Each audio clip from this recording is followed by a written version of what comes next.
Modern day electronics में digital circuits का जो योगदान है ये काफी बड़ा है। और डिजिटल सर्किट्स ये ट्रांजिस्टर के एग्जिस्टेंस के कारण ही पॉसिबल हुआ है। जैसे कि आपका जो कंप्यूटर है या फिर जो मोबाइल फोन है, इसका जो बेसिस है वो इंटीग्रेटेड सर्किट है। और इंटीग्रेटेड सर्किट्स बनता है लॉजिक गेट्स से, रजिस्टर्स से और भी डिजिटल यूनिट्स से। और ये सारी चीजें ये तभी संभव हुआ जब ट्रांजिस्टर्स का आविष्कार हुआ। तो इस लिहाज से ये बहुत बहुत इंपॉर्टेंट है। तो आज के इस वीडियो में हम ट्रांजिस्टर्स पे बात करेंगे और साथ ही साथ कुछ मुद्दों को जो हम कवर करेंगे वो ये है, सबसे पहले हम देखेंगे कि ट्रांजिस्टर्स कितने तरह के होते हैं। फिर हम ट्रांजिस्टर्स का जो बेसिक स्ट्रक्चर है वो कैसे बना है, किस तरह के वो यूनिट से बना है, उस पे बात करेंगे और उनका जो बेसिक प्रॉपर्टीज है उस पे बात करेंगे। फिर हम ये देखेंगे कि ट्रांजिस्टर को हम किस तरह से सिंबल से रिप्रेजेंट करते हैं। जैसे कि हमने इससे पहले देखा था कि पीएन जंक्शन डायोड को हम किस तरह से रिप्रेजेंट करते हैं सिंबल से।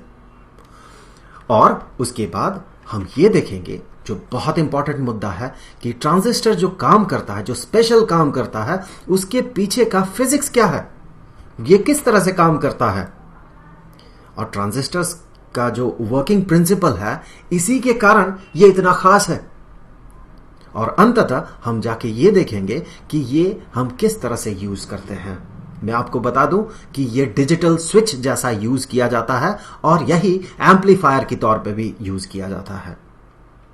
तो उस पे और ज्यादा चर्चा हम तभी कर पाएंगे जब हम इसके पीछे का फिजिक्स को समझ लेंगे।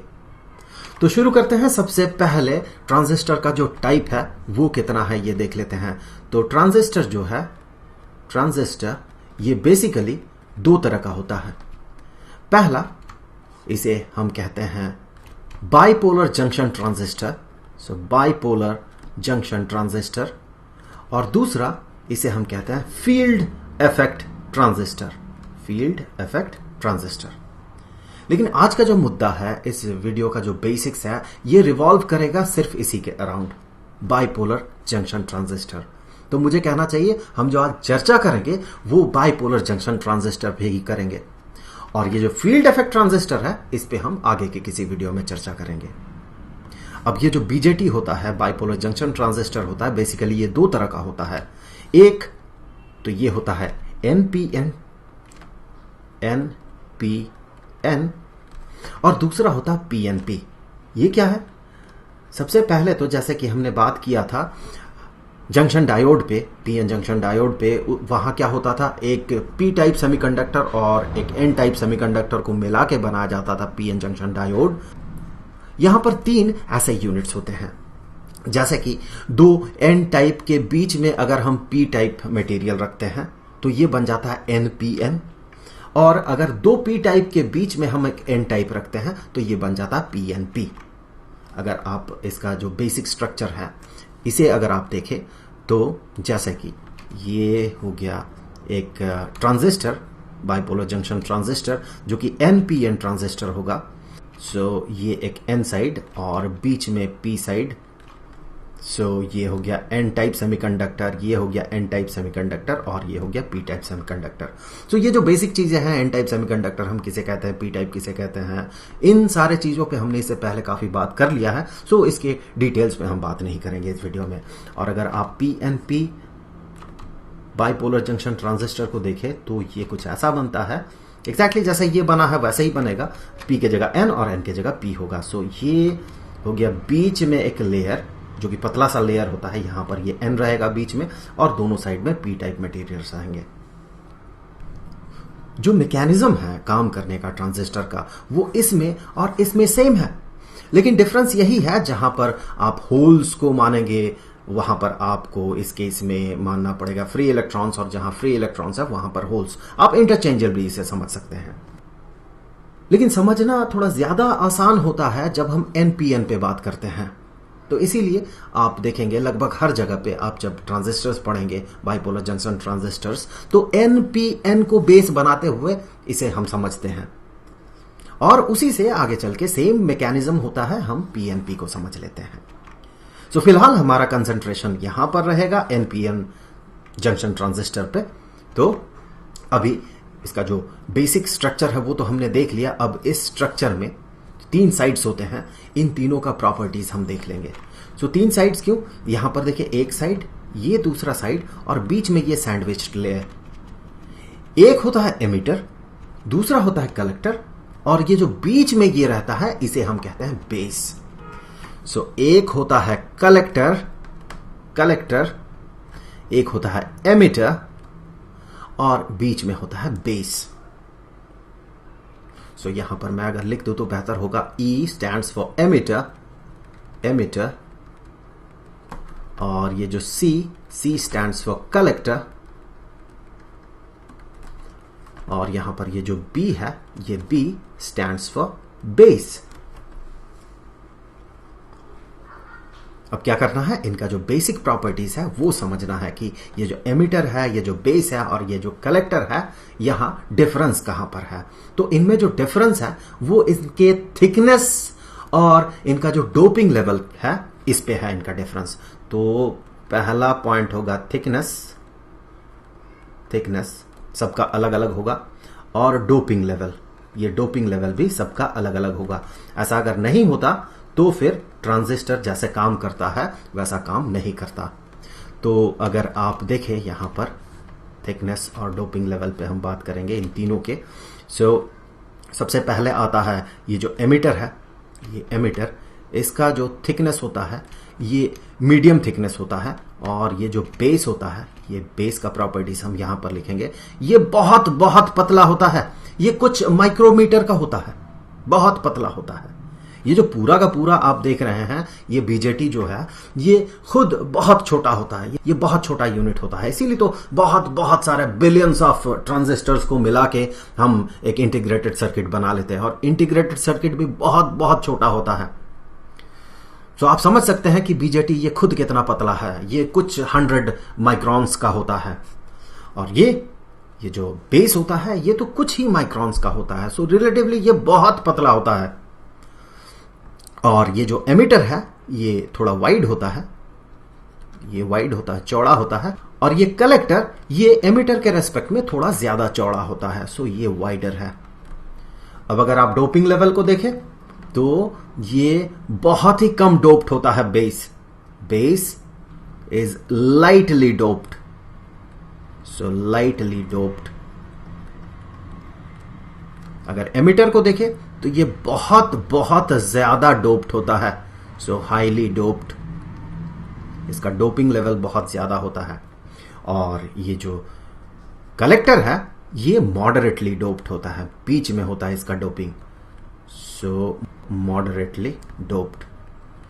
सो फिगर देख के आपको ऐसा लग सकता है कि जो एमिटर है उसे हम कलेक्टर बना सकते हैं, जो कलेक्टर है उसे हम एमिटर बना सकते हैं, इंटरचेंजेबली इसे यूज कर सकते हैं, लेकिन ऐसा नहीं है। इसीलिए जो ट्रांजिस्टर है वो ट्रांजिस्टर है, सो इन्हें हम इंटरचेंज नहीं कर सकते। आप देख सकते हैं इनका जो थिकनेस है उसमें डिफरेंस है, जो डोपिंग लेवल है उसमें भी डिफरेंस है।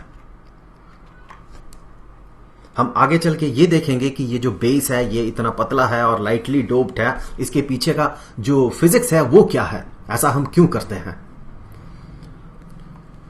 अब चलिए चले आते हैं कि सिंबल कैसा होगा। जैसे कि हमने इससे पहले बात किया है, जो पीएन जंक्शन डायोड होता है उसका सिंबल कुछ ऐसा होता है, पिछले वीडियोस में हमने बात किया है। सो एक पी साइड होता है, दूसरा एन साइड होता है। सो ये पी साइड होता है, ये एन साइड होता है। अगर करंट इस डायरेक्शन में फ्लो करता है तो ये फॉरवर्ड बायस में होता है, करंट को फ्लो करने देता है ये। और अगर इलेक्ट्रिक फील्ड कुछ इस डायरेक्शन में होता कि करंट इस डायरेक्शन में फ्लो करना चाहे तो ये उसे रोक देता है, और इस सिचुएशन को हम कहते हैं रिवर्स बायस। सो ये इसका जो सिंबल है वो है किसका, जंक्शन डायोड का, पीएन जंक्शन डायोड का। लेकिन यहां पर ट्रांजिस्टर का जो सिंबल होता है ये ऐसा नहीं होता है, थोड़ा अलग होता है। इसमें हम क्या करते हैं, नॉर्मली एक सर्कल ड्रॉ किया जाता है और एक स्ट्रेट लाइन से बेस को इंडिकेट किया जाता है। तो ये जो है ये बेस है, और दो स्लैंट लाइन से कुछ ऐसा और कुछ ऐसा एक एमिटर होता है, दूसरा कलेक्टर होता है। तो आप समझेंगे कैसे कौन सा एमिटर है और कौन सा कलेक्टर है। तो देखिए, जो एमिटर होगा उसमें आपको एक एरो दिखेगा। एरो कुछ ऐसा भी हो सकता है इस डायरेक्शन में, एरो कुछ इस डायरेक्शन में भी हो सकता है। ये डायरेक्शन बताएगा ये पीएनपी ट्रांजिस्टर है या फिर एनपीएन ट्रांजिस्टर है। तो अगर मैं यहां पर वो एरो लगा दूं, चाहे ऐसे या फिर इसके ऑपोजिट डायरेक्शन में ऐसे, तो ये बताएगा कि ये जो साइड है ये साइड होगा एमिटर और ये साइड होगा कलेक्टर। तो एमिटर चूंकि ये है तो हमें एरो इसी लाइन में लगाना है। तो इस केस में अगर ये एनपीएन ट्रांजिस्टर हो तो एरो का डायरेक्शन कुछ ऐसा होगा। इसके पीछे का जो लॉजिक है उसे हम समझेंगे थोड़ी देर बाद। तो बेस को ऐसे मिला लेते हैं तो यहां से हमें 3 पॉइंट्स मिलते हैं, एक तो ये, दूसरा यहां पर और तीसरा यहां पर। तो इनसे निकलता है कनेक्टिंग वायर्स, इनसे निकलेंगे कनेक्टिंग वायर्स। और अगर मैं यहां पीएनपी की बात करूं तो पीएनपी कुछ ऐसा होगा, ये हो गया बेस, ये हो गया कलेक्टर, ये हो गया एमिटर, और ये जो एरो होगा ये एरो कुछ इस डायरेक्शन में होगा। सो ये हो गया बेस, ये हो गया कलेक्टर और ये हो गया एमिटर। यहां भी 3 कनेक्टिंग वायर्स लगेंगे 3 पॉइंट्स में। सो एक कनेक्टिंग वायर हमने निकाल दिया बी से, बेस से, दूसरा कलेक्टर से और तीसरा यहां एमिटर से। अब हमें यह समझना होगा, लॉजिक हमें यह समझना होगा कि कहां पर एरो किस डायरेक्शन में होगा। तो मैं यहां लिख दूं कि ये जो है, ये आप जो देख रहे हैं ये एनपीएन है और ये जो है ये पीएनपी है। आप कैसे समझेंगे? तो यहां एक ही चीज सिर्फ ध्यान रखें कि ऐसे केसेस में आपको यह ध्यान रखना है कि जो बेस एमिटर जो जंक्शन है ये फॉरवर्ड बायस में रहेगा हमेशा। ये होगा फॉरवर्ड बायस में हमेशा। आप सिर्फ इतना याद रख ले, बेस एमिटर फॉरवर्ड बायस में होगा, तो आप समझ जाएंगे कि एनपीएन में और पीएनपी में किस डायरेक्शन में आपको यहां एरो लगाना है। मैं आपको बता दूं कि ये एरो जो इंडिकेट करता है ये बताता है करंट का डायरेक्शन। अब अगर आप देखें यहां पर तो आप ये पाएंगे कि ये जो है यहां पर ये कलेक्टर जो है ये एन है, ये भी एन साइड है और बेस जो है ये पी साइड है।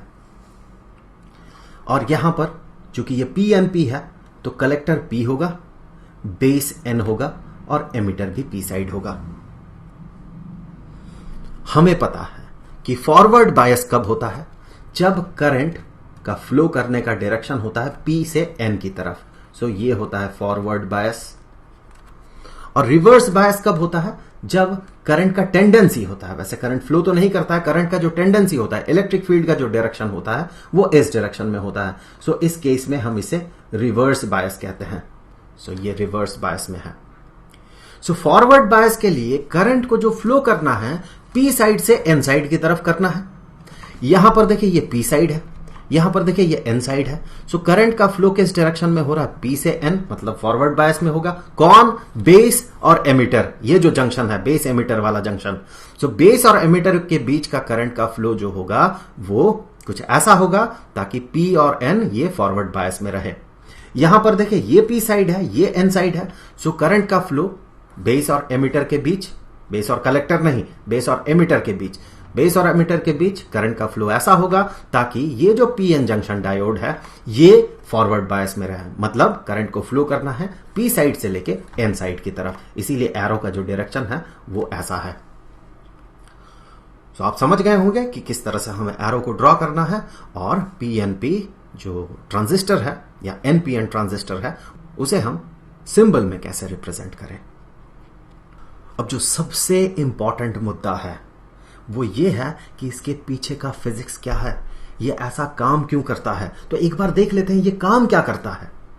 ये काम कुछ ऐसा करता है कि यहां जो बेस है इसका सर्किट कुछ ऐसा बनता है कि इसका जो बेस है, बेस में आप करंट देंगे तो ही आपको एमिटर में करंट दिखेगा। वैसे एमिटर और कलेक्टर मान ले ये अगर ज्वाइंट हो एक सर्किट में, कुछ ऐसे मान ले एक सर्किट हम बना रहे हैं, यहां पर ये सर्किट है। सो ये बेस है, ये कलेक्टर है, ये एमिटर है, और यहाँ बेस एक सर्किट से जुड़ा हुआ है, ये हो गया रेजिस्टर, और यहाँ पर हमने जोड़ दिया बैटरी। सो हम कुछ ऐसे इसे जोड़ेंगे, इसे ग्राउंड कर देते हैं सबसे पहले। सो इसे हमने कर दिया ग्राउंड, मतलब ये 0 पोटेंशियल में रहेगा। अब चूंकि ये एन पी एन की बात कर रहे हैं हम, ये एन साइड हो गया, ये पी साइड हो गया, और ये एन साइड हो गया। करंट को फ्लो करना है पी से एन की तरफ, सो एरो कुछ ऐसा होगा और करंट फ्लो करेगा इस डायरेक्शन में। सो करंट को इस डायरेक्शन में फ्लो करने के लिए चूंकि ये 0 पोटेंशियल में है, ये पॉइंट देखिए ये ग्राउंडेड है, सो 0 पोटेंशियल में है, तो इस पी साइड को जो बेस है, यहां मैं बेस भी लिख दूं इसे, सो ये जो बेस है ये कलेक्टर है और ये हो गया एमिटर। सो ये जो बेस है इसे हायर पोटेंशियल में रहना होगा, तब जाके करंट इस डायरेक्शन में फ्लो करेगा। सो हायर पोटेंशियल में डाल देते हैं एक बैटरी, यहां पर कुछ ऐसे डाल देते हैं। सो ये चला गया हायर पोटेंशियल में, और ये जो कलेक्टर है इसे भी हमें इसी सर्किट से जोड़ना है कुछ ऐसे। सो यहां हमने दे दिया यहां रेजिस्टेंस, और अब हमें यहां पर बैटरी जोड़ना है। देखिए कैसे बैटरी जोड़ेंगे हम, ये जो साइड है ये एन पी साइड, इसे रिवर्स बायस में होना होगा, ये फॉरवर्ड बायस में रहेगा और इसे रिवर्स बायस में रहना होगा। इसे रिवर्स बायस में रहने के लिए इसका जो पोटेंशियल होगा इसके पोटेंशियल से, बेस के पोटेंशियल से ज्यादा होना होगा। ऐसा क्यों? क्योंकि रिवर्स बायस मतलब करंट का फ्लो का जो डायरेक्शन होगा वो इस डायरेक्शन में होगा, एन से लेके पी के तरफ। तो जो पोटेंशियल होगा वो पोटेंशियल यहां ज्यादा होगा और इस बेस में कम होगा। इसके लिए आप देखें ये जो टर्मिनल है, जो भी पोटेंशियल है उससे ज्यादा पोटेंशियल यहां पर होना होगा कलेक्टर का, तो इसका पोटेंशियल को हमने बढ़ा दिया। चलिए डबल कर देते हैं। सो हमने पोटेंशियल को बढ़ा दिया।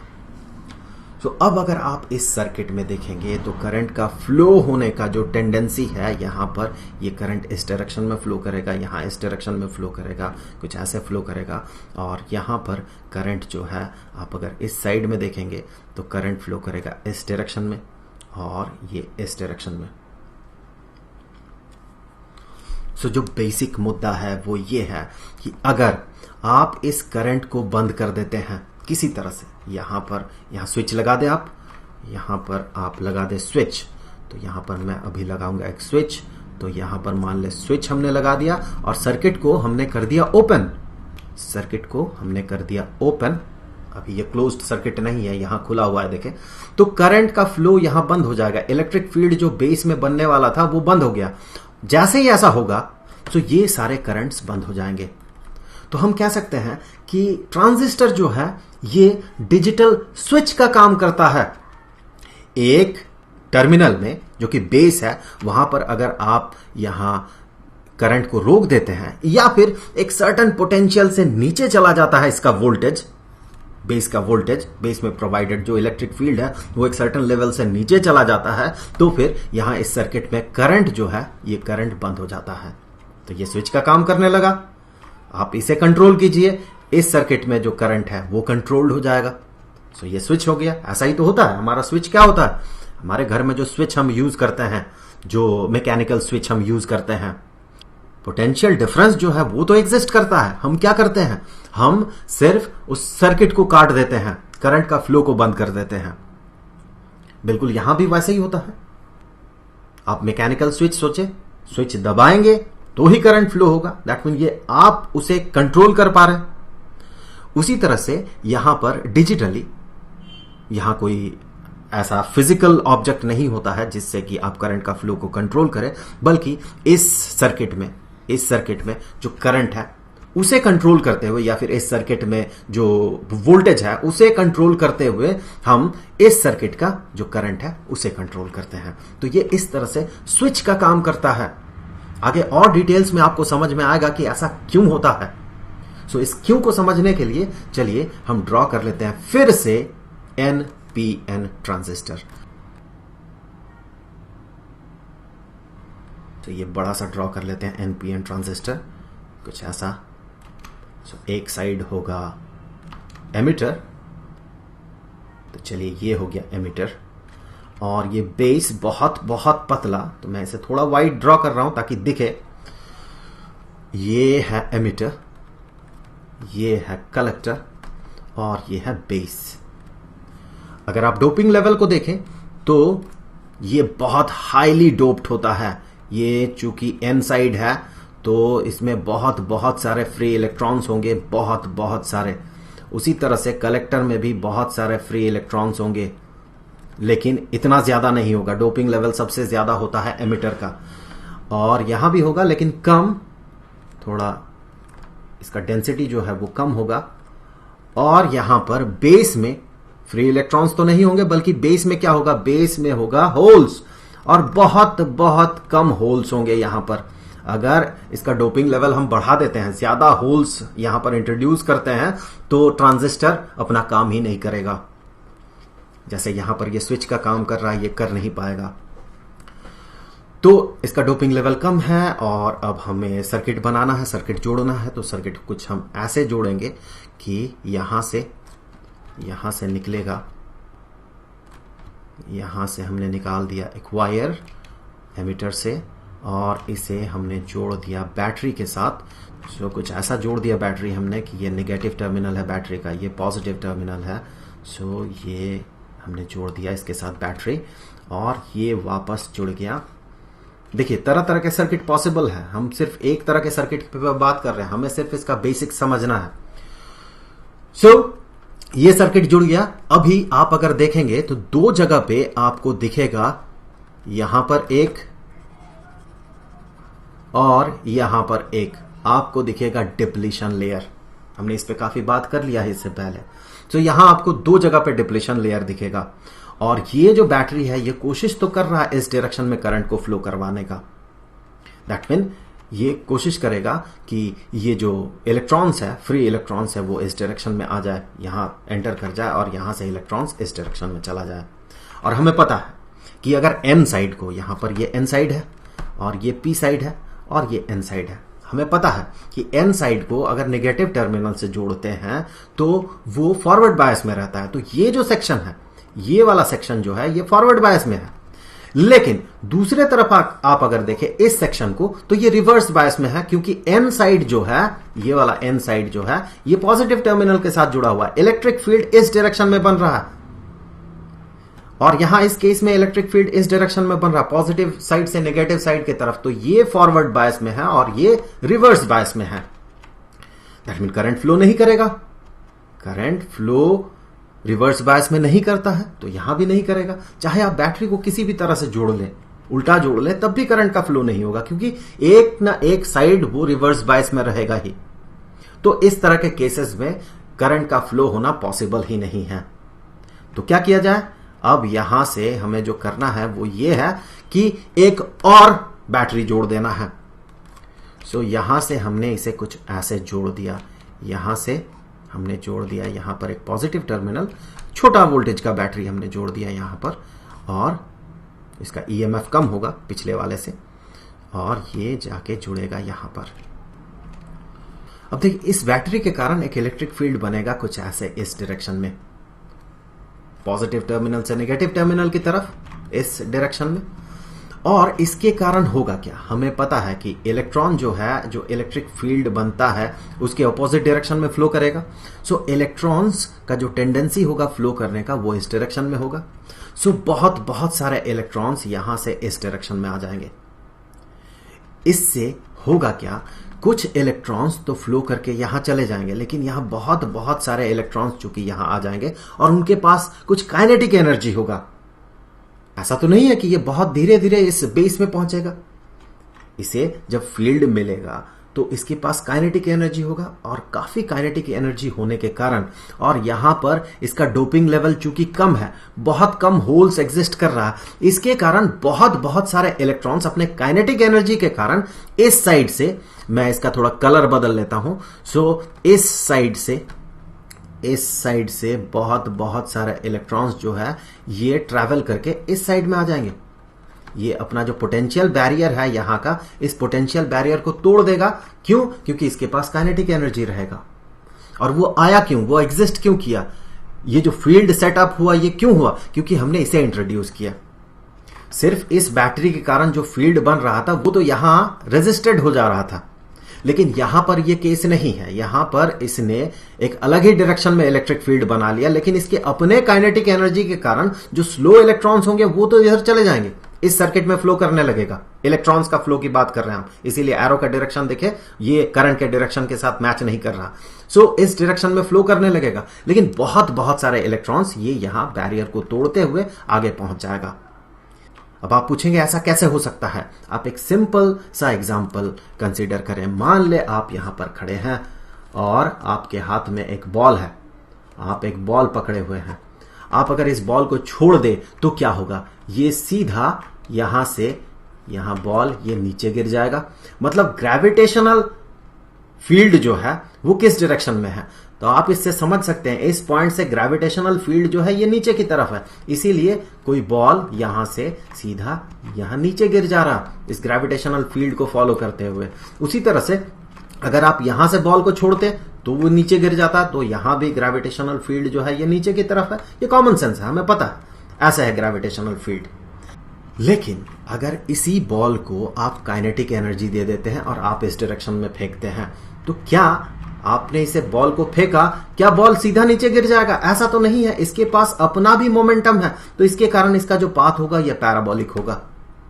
हाँ, भले ही जो फील्ड लाइंस है वो नीचे की तरफ है, लेकिन फील्ड लाइंस क्या करेगा? यहां पर ये जो फील्ड है वो क्या करेगा? इसका जो मोमेंटम है उसमें चेंज लाने का कोशिश करेगा। इसका जो अपना मोमेंटम है वो इस डायरेक्शन में है, चेंज इन मोमेंटम वो इस डायरेक्शन में होगा, तो नेट जो इसका रिजल्टेंट मोमेंटम होगा वो कुछ इस डायरेक्शन में होता है। इसीलिए पैराबोलिक पाथ फॉलो करता है। ये ऐसा नहीं कि सीधा फील्ड दिखा, जिस लाइन में जिस डायरेक्शन में फील्ड है उसी डायरेक्शन में ये प्रोपेगेट करेगा, ऐसा तो नहीं होता है।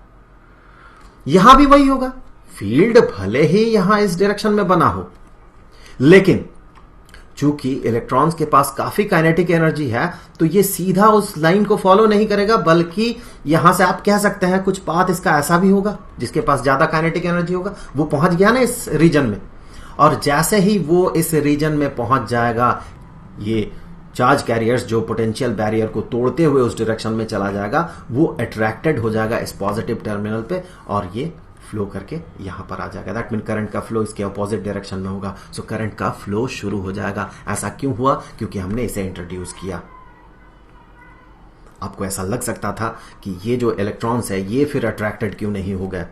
होंगे कुछ हद तक, बहुत बहुत कम होंगे, लेकिन जैसे ही कुछ इलेक्ट्रॉन यहां से बाहर चला जाएगा, कुछ इलेक्ट्रॉन जब बाहर चला जाएगा यहां से, तो होगा क्या कि ये पॉजिटिव पोटेंशियल में आ जाएगा। इलेक्ट्रॉन लूज किया ना, बेसिकली ये तो न्यूट्रल था, ये साइड बेसिकली तो न्यूट्रल था, भले ही फ्री इलेक्ट्रॉन्स रहे। सो कुछ इलेक्ट्रॉन्स लूज करने के कारण ये चला जाएगा पॉजिटिव पोटेंशियल में, और जैसे ही पॉजिटिव पोटेंशियल में ये चला जाएगा तो आगे और इलेक्ट्रॉन यहां से फ्लो नहीं कर पाएगा, तो करंट का जो फ्लो है वो रुक जाएगा। भले ही कुछ माइक्रो सेकंड के लिए या फिर और कम समय के लिए कुछ ही इलेक्ट्रॉन्स यहां से, फ्री इलेक्ट्रॉन्स यहां से यहां आए, लेकिन उसे आप करंट का फ्लो नहीं कहेंगे, एक सस्टेनेबल करंट नहीं होगा वो।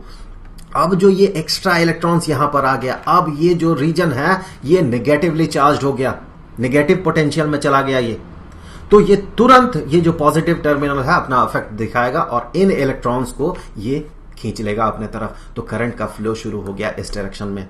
आप इस सर्किट को काट दे, यहां भी करंट का फ्लो बंद हो जाएगा। तो ये काम कर रहा है एक स्विच की तरह। ये तो हो गया एक मुद्दा, और हमें यह भी देखना है कि अगर इसका थिकनेस ज्यादा होता, इस बेस का अगर थिकनेस ज्यादा होता तो होता क्या कि ये इलेक्ट्रॉन्स, मान ले यहां पर इसका थिकनेस को हम बढ़ा देते हैं, तो इसीलिए इसका थिकनेस को कम रखा जाता है। सो यहां पर मान ले, मैं पूरा ड्रॉ नहीं करूंगा, सो यहां पर इसका थिकनेस को हमने बढ़ा दिया, ये हो गया बेस मान ले। सो इलेक्ट्रिक फील्ड जो क्रिएट हो रहा है वो कुछ इस डायरेक्शन में क्रिएट हो रहा है इलेक्ट्रिक फील्ड। अब ये इलेक्ट्रॉन्स इस डायरेक्शन में मूव करने का कोशिश करेगा, लेकिन चूंकि ये चौड़ा है तो ये हो सकता है यहां से ये अट्रैक्टेड हो जाए, कुछ दूर जाके ये अट्रैक्टेड हो जाए। इस इलेक्ट्रॉन को यहां तक पहुंचना है, तो इसे पहुंचाने के लिए इसका जो थिकनेस होता है ये बहुत कम होता है, ताकि थोड़ा भी काइनेटिक एनर्जी एक सर्टेन लेवल के ऊपर अगर रहे तो वो यहां तक पहुंच जाए, इस कलेक्टर साइड में पहुंच जाए। और साथ ही साथ इसका डोपिंग लेवल अगर ये बहुत ज्यादा होता, भले ही ये पतला हो, लेकिन अगर डोपिंग लेवल काफी ज्यादा होता, यहां पर बहुत बहुत सारे होल्स अगर होते हैं, बहुत बहुत सारे होल्स, काफी ज्यादा, इसका डोपिंग लेवल काफी हमने बढ़ा दिया, तो होगा क्या कि ये जो फ्री इलेक्ट्रॉन्स है, ये फ्री इलेक्ट्रॉन्स यहां काइनेटिक एनर्जी के साथ पहुंचेगा, इस साइड में कोशिश करेगा यहां तक पहुंचे, लेकिन चूंकि यहां बीच में इसके साथ होल का एनकाउंटर हो जाएगा तो ये होल इसे अब्सॉर्ब कर लेगा और वो इलेक्ट्रॉन यहां पर ट्रैप्ड हो जाएगा।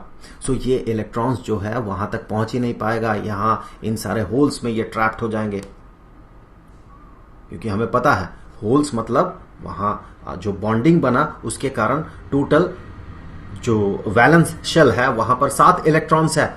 पॉलीज एक्सक्लूजन प्रिंसिपल से वो एक इलेक्ट्रॉन लेके स्टेबल हो सकता है, ये फ्री इलेक्ट्रॉन वहां उस जगह को भर देगा और आगे नहीं बढ़ पाएगा। इसीलिए इसका जो डोपिंग लेवल है इसे कम रखा जाता है।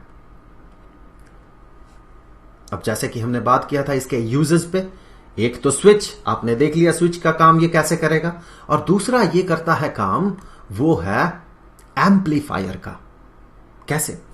देखिए यहां पर हमने जो इलेक्ट्रिक फील्ड सेट किया है ड्यू टू दिस बैटरी, उसके कारण कुछ इलेक्ट्रॉन्स यहां पर पहुंच रहा है, लेकिन ये इलेक्ट्रिक फील्ड एक सर्टेन अमाउंट ऑफ इलेक्ट्रॉन्स को अगर अट्रैक्ट करेगा मान ले, तो मोस्ट ऑफ द इलेक्ट्रॉन्स, बहुत कम इलेक्ट्रॉन्स यहां पहुंच पाएंगे, इस सर्किट में पहुंच पाएगा। ज्यादातर इलेक्ट्रॉन्स जो है वो इस तरफ आ जाएगा, इस कलेक्टर साइड में, और ये करंट यहां पर फ्लो करने लगेगा। करंट जो होगा इस सर्किट में, अगर इसे मैं आई डैश नाम दूं और इस करंट को अगर मैं आई नाम दूं, तो ये आई डैश आई से काफी ज्यादा बड़ा होगा। मतलब एक छोटा सा करंट जिसे कि हमने इंट्रोड्यूस किया इस सर्किट में, वो एक बड़ा सा करंट क्रिएट कर रहा है इस सर्किट में। ये एम्प्लीफिकेशन का काम कर रहा है, करंट को एम्प्लीफाई कर रहा है। उसी तरह से अगर आप इसके स्ट्रेंथ को बढ़ा देते हैं, इस करंट का जो वैल्यू है उसको अगर आप बढ़ा देते हैं, तो इस सर्किट में करंट प्रोपोर्शनली बढ़ेगा। ऐसा क्यों होगा? हमने मान ले एक इसका स्ट्रेंथ जो है इसे एक और सेल लगा के बढ़ा दिया, तो ये अगर पिछले केस में इतना इलेक्ट्रॉन्स को अट्रैक्ट कर रहा था, एक सर्टेन नंबर ऑफ इलेक्ट्रॉन्स को, इस पोटेंशियल डिफरेंस को डबल कर देने से ये जो फील्ड सेटअप होगा ये भी डबल मैग्नीट्यूड का होगा और ये दुगना इलेक्ट्रॉन्स को अट्रैक्ट करेगा। जो काइनेटिक एनर्जी होगा उसके कारण दुगना अमाउंट ऑफ इलेक्ट्रॉन यहां पर पहुंच जाएगा, और ये जो करंट होगा, ये जो इलेक्ट्रॉन इस डायरेक्शन में फ्लो करेगा, इसके ऑपोजिट डायरेक्शन में हम कह सकते हैं करंट जो इस डायरेक्शन में होगा वो भी डबल हो जाएगा। सो जो बेस करंट होता है, ये बेस करंट जो होता है इसके साथ प्रोपोर्शनल होता है ये वाला करंट, इस सर्किट में जो करंट बनता है, जो कि एमिटर कलेक्टर वाला करंट होता है। और इस तरह से हम करंट को एम्पलीफाई कर सकते हैं ट्रांजिस्टर को यूज करते हुए। तो बस आज के लिए इस वीडियो में इतना ही। अंततः मैं थैंक्स कहना चाहता हूं प्रोफेसर एच.सी. वर्मा को, द लेजेंड एच.सी. वर्मा। उनके वीडियो को देख के मैंने बहुत सारा अपना जो डाउट है वो क्लियर किया है। मैं उम्मीद करूंगा कि आप भी उनका वीडियो देखेंगे। सो एक चैनल है लर्निंग पॉइंट, मैं उस चैनल का लिंक और उस खास वीडियो का लिंक डिस्क्रिप्शन में डाल रहा हूं। वर्मा जी ने ये ऑफिशियली डिक्लेयर नहीं किया है कि ये उनका ही चैनल है, पर सारे वीडियोस उनका ही है और वो सारे वीडियोस यूट्यूब में कहीं और अवेलेबल नहीं है, तो इससे हम समझ सकते हैं कि ये उनका ऑफिशियल चैनल हो सकता है। जो भी हो उससे हमें कोई फर्क नहीं पड़ता है। वर्मा जी का लेक्चर हमें मिल गया, यही काफी है, यही बहुत बड़ी बात है।